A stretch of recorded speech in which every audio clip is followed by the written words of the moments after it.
Hello friends, welcome है आप सबका एक बार फिर से आपके चैनल पे ऑलराउंडर पे। तो आज का वीडियो उन लोगों के लिए है जो इन्वर्टर को लेने के बारे में सोच रहे हैं। तो इसमें कुछ डाउट होता है कि स्क्वायर वेव लेना चाहिए या फिर साइन वेव लेना चाहिए और इसे किस तरह से आप आइडेंटिफाई कर सकते हैं। तो उसके बारे में ये वीडियो बनाया है। कुछ जो लोग इसके बारे में जानते हैं वो इसको वीडियो को स्किप कर सकते हैं, लेकिन जिनको नहीं पता है वो ये वीडियो ज़रूर देखें। इसमें आपके सारे डाउट जो हैं वो मैंने क्लियर करने की कोशिश करी है। तो सबसे पहले ये मैंने आपके सामने दोनों जो इन्वर्टर की पीसीबी हैं इनको रख दिया है। ये जो है ये साइन वेव की पीसीबी है। इसमें आपको 3 हीट सिंक लगी हुई दिख रही होंगी। और दूसरी जो आप देख रहे हैं ये जो है ये स्क्वायर वेव की पीसीबी है, मतलब पूरा स्क्वायर वेव इन्वर्टर है। तो इन दोनों में क्या डिफरेंस है वो मैं आपको बताता हूँ। इसमें जो स्क्वायर वेव में आपको दिखेंगी ये दो जो हीट सिंक्स हैं ये लगी हुई दिखेंगी। यही सबसे बड़ा मेन डिफरेंस होता है फिजिकली अगर आप उसे देख रहे हैं तो इसमें आपको 2 हीट सिंक मिलेंगी और साइन वेव वाला जो होता है उसमें आपको 3 हीट सिंक मिलेंगी। अब इसमें होता क्या है, जो साइन वेव इन्वर्टर होता है उसकी जो फ्रीक्वेंसी होती है वो बिल्कुल जो आपकी एसी जो घर में कनेक्शन आता होता है, जो मेन ग्रिड से लाइन आती होती है उसी की तरह होती है। तो इसलिए इसमें आपको जो हमिंग जो एक पंखे में सुनाई देती है वो नहीं सुनाई देगी। बिल्कुल जो एसी वाले 50 हर्ट्ज़ होते हैं वही आपको साइन वेव में मिलेंगे, जबकि स्क्वायर वेव में जो वेव्स होती हैं वो स्क्वायर फॉर्म में होती हैं।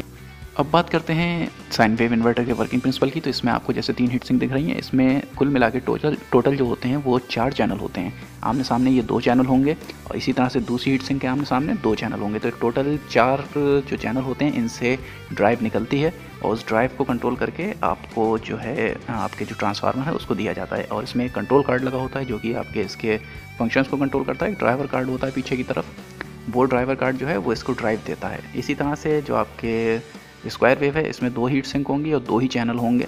इन 2 चैनल को आपको जो ड्राइव निकालती है वो ड्राइव जो दी जाती है वो एक आईसी के थ्रू दी जाती है। वो आईसी आपको बोर्ड पे यहाँ पे एक दिख रही होगी, मैं दिखाता हूँ आपको। ये जो ब्लैक सी है यहाँ पर इस आईसी के थ्रू ड्राइव दी जाती है। तो उसमें ड्राइवर कार्ड होता है, ड्राइवर कार्ड के थ्रू दी जाती है। इसमें आईसी लगी हुई है, होता है ड्राइवर कार्ड के अंदर भी आईसी होती है, लेकिन अलग से एक ड्राइवर कार्ड दिया हुआ होता है।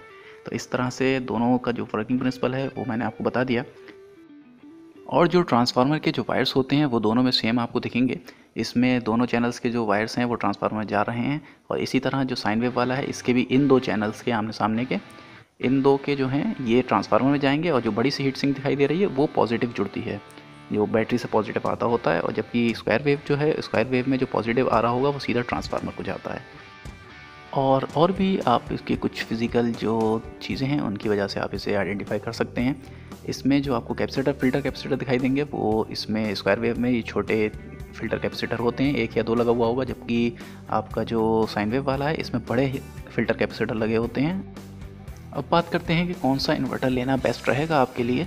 तो सबसे पहले जो है आपको मैं यही रिकमेंड करूँगा कि आप जो साइन वेव इन्वर्टर है उसी को लेने की कोशिश करिएगा। ये थोड़ा कॉस्टली तो होता है इसके मुकाबले, जबकि आपको स्क्वायर वेव थोड़े इकोनॉमिकल आपको पड़ेंगे। अगर वो 4000 का आ रहा है तो जो साइन वेव है वो लगभग आपको 5000 के आसपास मिलेगा। 1000 रुपये का लगभग फ़र्क होता है। लेकिन जो हमिंग की साउंड जो आती है फ़ैन वगैरह में वो आपको बिल्कुल नहीं मिलेगी। बिल्कुल नेचुरल जैसे आपकी ग्रिड से जो लाइन आती है उसी की तरह आपके जो फ़ैन हैं वो रन होंगे। और जो रिपेयर कॉस्ट है वो आपको जो साइन वेव इन्वर्टर है उसकी रिपेयर कॉस्ट ज़्यादा पड़ेगी, जबकि आपका जो स्क्वायर वेव है उसे कोई भी सही कर देता है, बहुत कम कॉस्ट में सही कर देता है। आपको 200-300 रुपये में सही हो जाएगा। लेकिन अगर साइन वेव इन्वर्टर आपका ख़राब हो गया है तो कम से कम 500-700 जितना भी होगा, इसकी कॉस्ट ज़्यादा होती है रिपेयरिंग कॉस्ट साइन वेव की। तो इस चीज़ को आप कंसिडर रखिएगा। और दूसरी जो है इसमें एक चीज़ वो ये होता है कि आपको पहले जो इन्वर्टर होते थे स्क्वायर वेव वगैरह उसमें आपको वॉट से मिलता था, लेकिन इसमें जो होता है अब जो आते हैं आपके साइन वेव उसे वीए में आता है। तो आप लोग कंफ्यूज ये हो जाते हैं कि वीए ही वॉट है। तो वीए जो होता है वोल्ट एम्पियर, वो कभी वॉट नहीं होता है।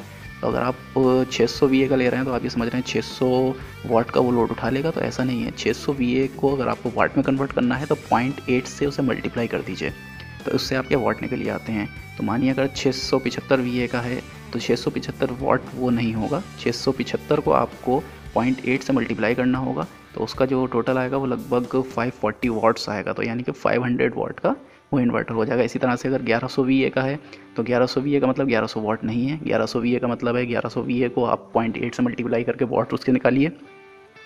तो अगर हम 1100 को 0.8 से करेंगे तो वो लगभग 880 वाट आएगा। तो 880 वाट आप उस पर लोड दे सकते हैं। इसी तरह से अगर आपका मान के चलिए 900 वाट का 900 वीए का अगर इन्वर्टर है तो 900 VA को आप 0.8 से करेंगे तो लगभग 720-700 वाट आएगा आपका।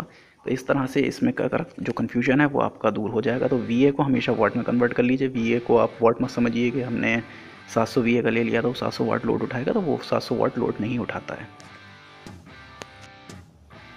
और अब बात करते हैं कि जो स्क्वायर वेव है वो इतना कम क्यों होता चला जा रहा है, क्योंकि इसमें सबसे बड़ी जो प्रॉब्लम है वो ये है कि आपको मैं कई बार बता चुका कि हमिंग की जो साउंड होती है फ़ैन वगैरह में या कोई भी चीज़ आप चलाएंगे तो वो सबसे ज़्यादा होती है।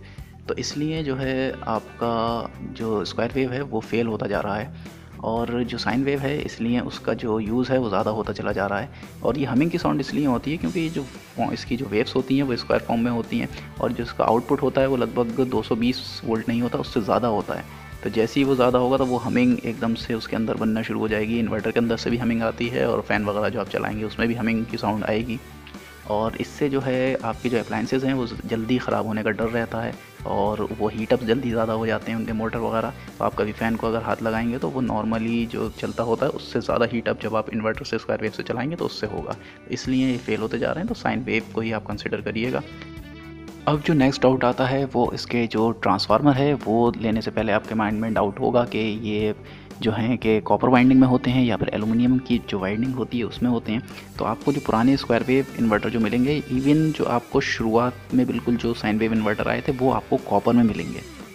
और जो अब जो आना शुरू हुए हैं लगभग 5-6 साल में, ये जितने भी साइन वेव इन्वर्टर आना शुरू हुए हैं तो ये सारे इन्वर्टर जो होते हैं इसमें प्राइमरी कॉइल जो होती है वो तो आपको कॉपर की मिलेगी, और उसके ऊपर जो सेकेंडरी वाइंडिंग जो करी होती है, जो काफ़ी हैवी वायर, मोटा वायर होता है, वो जो होती है वो एलुमिनियम की होती है, क्योंकि उन्हें कॉस्ट कटिंग करना होती है। इतना भारी वायर अगर वो कॉपर का लगाएंगे तो इसकी कॉस्ट और ज़्यादा हो जाएगी, इसलिए वो कॉस्ट कटिंग करने को एलुमिनियम की वायर लगाते हैं। तो ये उसका ड्रॉबैक नहीं है। ड्रॉबैक तब होता है अगर ये प्राइमरी वाइंडिंग जो होती है उसे भी अगर ये एलुमिनियम में यूज़ करते तो वो जल्दी ख़राब हो जाती है, क्योंकि वो पतला वायर होता है।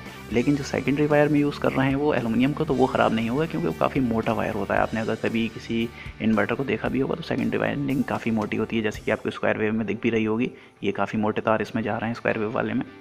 तो इसमें हमेशा जो है तो सेकेंडरी वायरिंग जो होगी वो कॉपर की नहीं होगी, एलुमिनियम की मिलेगी। और जो स्क्वायर वेव में होती है और इवन जो पुराने जो साइन वेव होते हैं उसमें कॉपर की आती थी। लेकिन अब जो है अब वो कॉस्ट कटिंग करने के लिए एलुमिनियम की यूज़ करने लगे हैं, तो इसे ड्रॉबैक नहीं है इसका। ये एक नॉर्मल चीज़ है जो कि कंपनी आजकल करने लगी हैं। तो मैंने कोशिश करी है कि ज़्यादातर जितने भी इसके टॉपिक्स हैं इन्वर्टर के वो इस वीडियो में कवर कर लूँ।